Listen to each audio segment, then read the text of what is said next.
Page 32, Flute of the Andes. At the top of the page, they're introducing you to a new musical symbol. Oh boy, another one to memorize forever.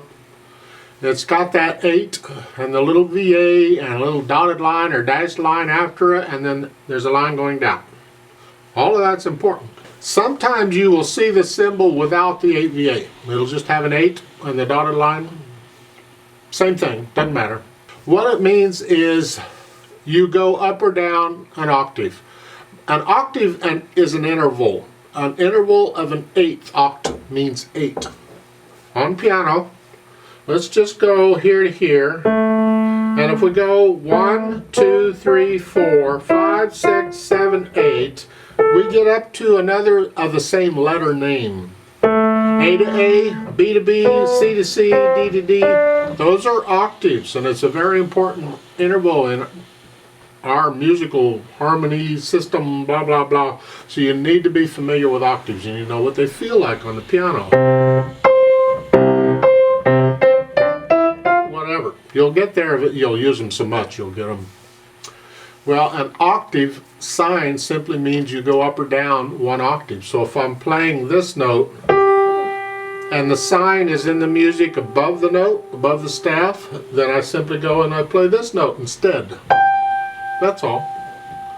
If the sign in the music is below the staff, underneath it, I go down an octave, down here. And that's it. That's an octave. In Flute of the Andes, take a look at the very end, the last measure. The notes are here. But they got 8 VA in that line. That line simply means how long it lasts. So it means both of those notes are an octave. And it's above the staff, so you're going to go up. So you're going to go up here for both notes. I'll talk more about it when we get it in other pieces. Now, for this flute thingy, 4/4 time.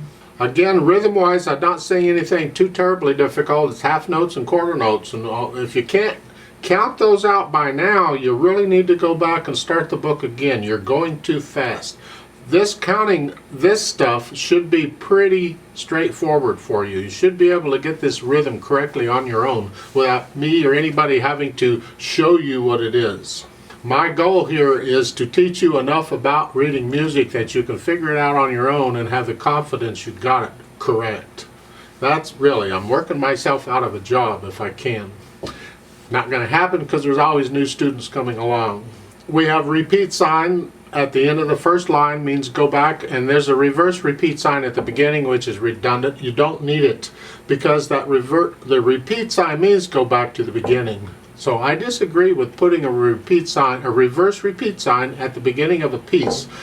No, in my opinion, that's really more incorrect than anything else. It's more of a nuisance. It's misleading. You think, well, I gotta have a reverse repeat sign there.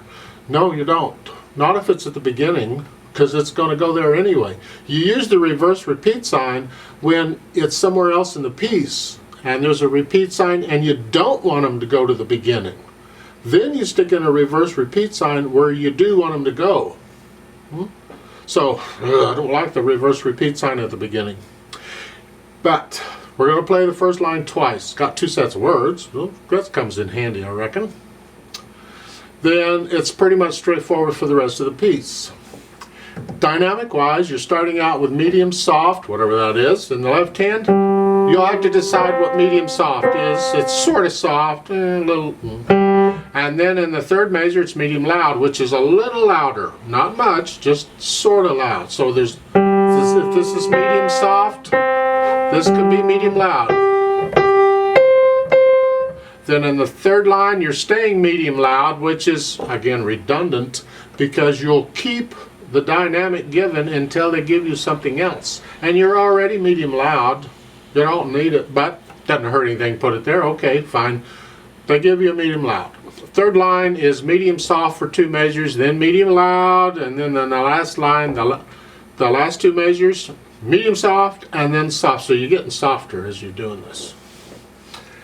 You work that out. Practice. Learn the notes and the rhythms, the finger, and get that down, and then add the dynamics.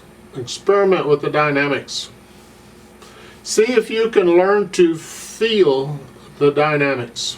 And it's not just a mechanical thing, I gotta do this. Try and get it into the effect of the piece. Now that last note of the piece, you're up here, that's C, it has a fermata over it. So you hang on to that and let the sound die away a little bit before I lift up. With the metronome, I'm just going to double it. So I'm going to hold that for 4 counts instead of 2 and then lift up everything. Well, there is a note at the top of the here to hold the damper pedal down throughout the piece. Well, that's just going to be lovely. However, you're only using these notes, so it works. I mean, as long as the harmony doesn't change, the chord doesn't change, doesn't really matter, except you don't get any phrasing, you don't hear the rest, you don't do anything else. But that's what they want, that's the effect they want, is the pedal down through the whole piece. So you push the pedal down right after you play the first note, and you lift the pedal up at the end with the hands. When the C comes up, the pedal comes up. For the video, I'm not going to bother with the pedal because you're not doing anything with it other than holding it down through the whole piece. I don't think you need me to show you do that.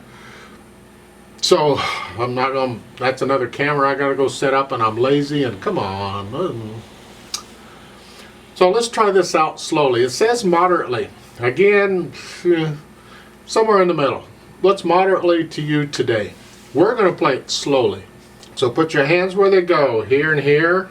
And the foot's on the pedal here. 1, 2, ready, go.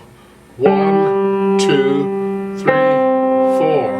1, 2, 3, 4. 4, 1, 2, 3. Repeat. 2, 3, 4. 1, 2, 3, 4. 4, 1. 2, 3, 4. 1, 2, 3, 4.